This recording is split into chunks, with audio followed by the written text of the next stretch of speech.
अस्सलामुअलैकुम स्टूडेंट्स, आज का हमारा आर्टिकल है inter conversion of potential and kinetic energy.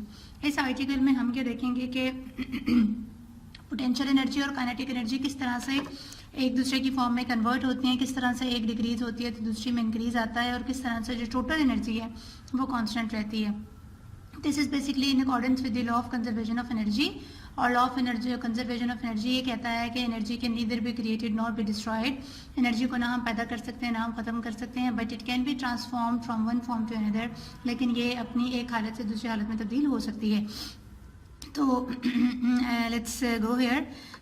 We have a body having a mass m। ये जो मास m है ये A पोजीशन पर साकिन पड़ा हुआ है, रेस्ट पर पड़ा हुआ है, इसलिए initial velocity at position A VA is equal to 0।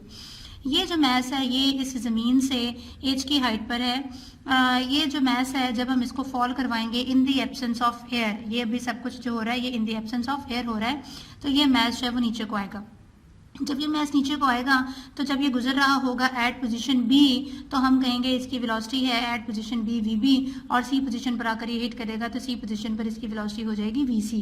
ठीक है, B पोजीशन तक आने में ये जो बॉडी है ये x का फासला तय करेगी, और जब ये B पोजीशन पर होगी तो ये ज़मीन से h माइनस x की हाइट पर होगी।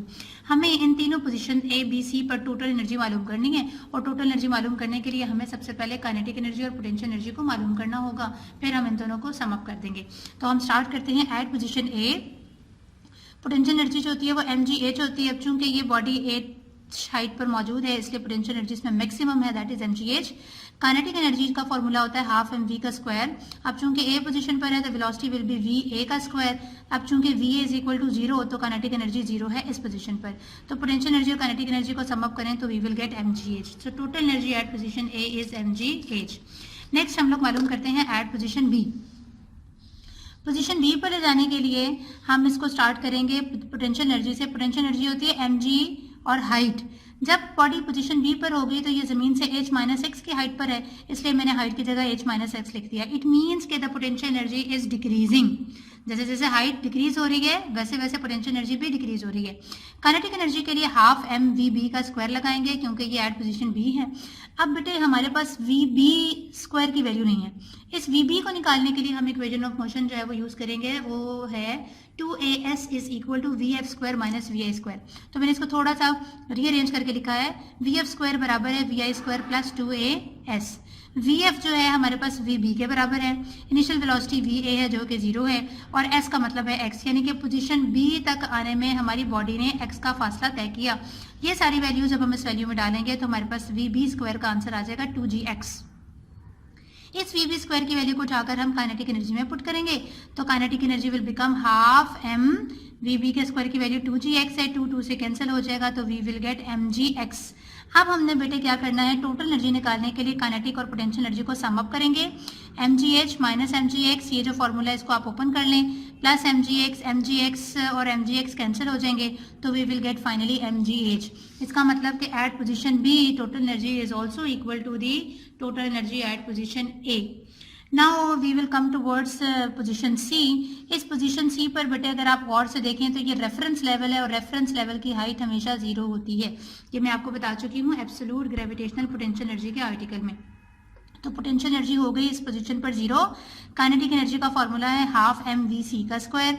अगेन vc स्क्वायर को मालूम करने के लिए we will use the equation of motion 2as is equal to vf square minus vi square.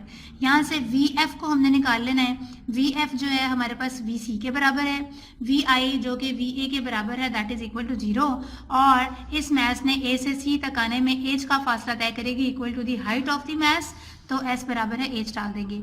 ये सारी वैल्यूज डालकर हम जब इसको vc स्क्वायर के लिए सॉल्व करेंगे तो it will give us 2gh। ये वैल्यू बेटे हमने उठाकर काइनेटिक एनर्जी में यहाँ पुट कर देनी है, तो हाफ m 2gh 2 से कैंसिल हो जाएगा तो we will get mgh। Now total energy को फाइंड आउट करने के लिए we have to add up potential energy plus kinetic energy.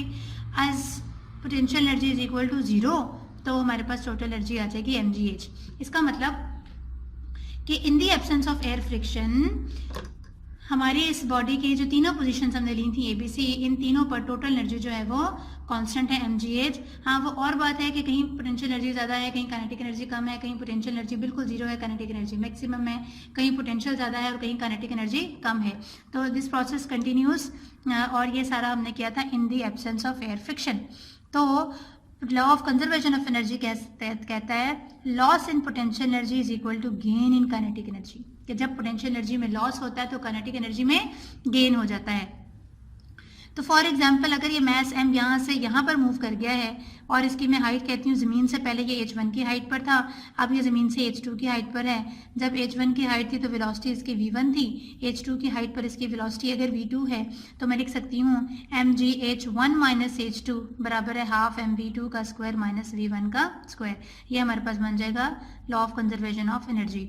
अब बेटे अगर आ जाए फ्रिक्शन, तो फ्रिक्शन के केस में बॉडी की टॉप पोजीशन पर जो भी उसकी एनर्जी होगी, जो कि हम जानते हैं कि पोटेंशियल एनर्जी है, उसका कुछ हिस्सा यूटिलाइज हो जाएगा, यूज हो जाएगा in doing the work done against friction, friction के अगेंस्ट काम करने में। फ्रिक्शनल फोर्स को अगर मैं स्मॉल f कहूँ और फ्रिक्शन के तहत जो डिस्प्लेसमेंट कवर हो बॉडी का, उसको डिस्प्लेस करवाने में अगर वो h हो, तो मैं लिख सकती हूँ loss in potential energy is equal to gain in kinetic energy plus work done against friction. Friction के अगेंस्ट काम, फ्रिक्शन के अगेंस्ट काम को मैं F8 से लिख लूंगी, बाकी फॉर्मूला सेम है। तो this is the law of conservation of energy in the presence of friction, friction के केस में। बाकी बेटे आपने कंजर्वेशन जो है एनर्जी का लॉ, उसकी डेफिनेशन याद कर लेनी है, और वो जो बायो कन्वेंशनल सोर्सेज हैं आपके बुक के बिल्कुल लास्ट में, चैप्टर के लास्ट में, 4 चैप्टर के लास्ट में, वो आपने रीड आउट कर लेने for MCQs and short questions. तो इसके बाद इंशाल्लाह आप लोगों ने एक्सरसाइज सॉल्व करनी है। We will start our next chapter, chapter number 5। अल्लाह हाफिज़।